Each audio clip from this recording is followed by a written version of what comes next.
Hail and greetings all, it's Ragnarok here, and we're about to make some black walnut hull powder. So you're just going to need a sharp knife and some black walnuts.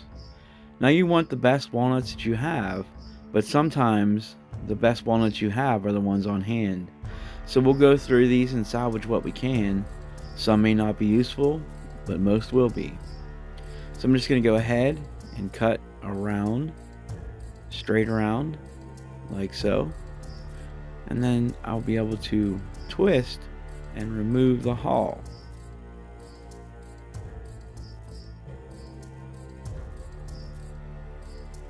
Now I'll just take the nut and gently twist it out. You don't want to throw these away. There's a lot of nice meat inside, and we'll roast them later. But then I'm going to take the hull and I'm going to cut it into eighths. I find this is a nice size for the trays of my dehydrator. You could cut it smaller if you needed to, or leave it bigger. It's up to you. Now some of the outer shell may fall off. That's okay. Set it aside and we'll add it later. You're definitely going to want to use a dehydrator or the oven.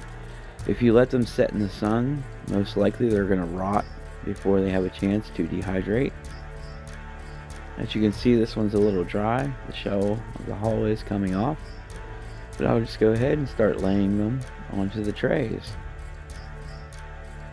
I do like to make sure that my trays are kept clean and that nothing's falling down into the heating element. So I tend to remove any bits or pieces that are loose. So we'll go ahead and cut the other side of the hull, same way, into fours. And it should be a very gentle cut. The hull is soft and not firm. So I'll go ahead and add these to the tray as well. We want to be sure to leave enough room between them that the air can pass through in the dehydrator. But we'll go ahead and continue cutting these and fill up as many trays as we can. If we have any extra, we have something that we can do with them too. Now you can see this one here has some visitors inside. I will not use this one to dehydrate, nor will I use it in a tincture. I'll return it to the earth and let them have their way.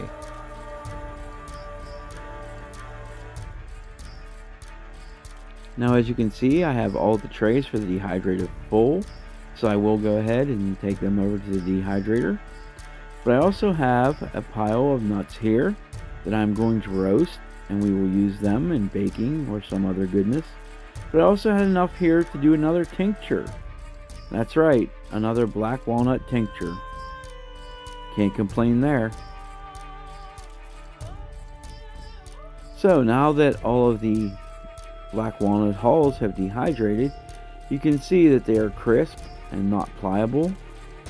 If there's any moisture left, they are not ready. You want to go ahead and let them keep drying until they are brittle. One by one, we'll take the trays here and get ready to grind them up. Now I prefer to use a mortar and pestle. It's just me. You could also do this in a food processor or some other type of blender, if that's your style.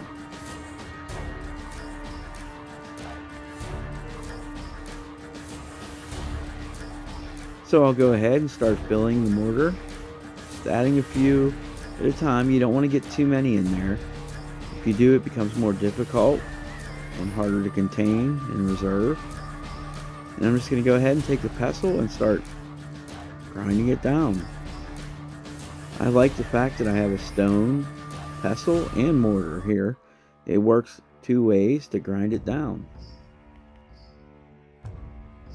Alright, it's starting to look good here. We don't have any large pieces. Everything's a fine powder.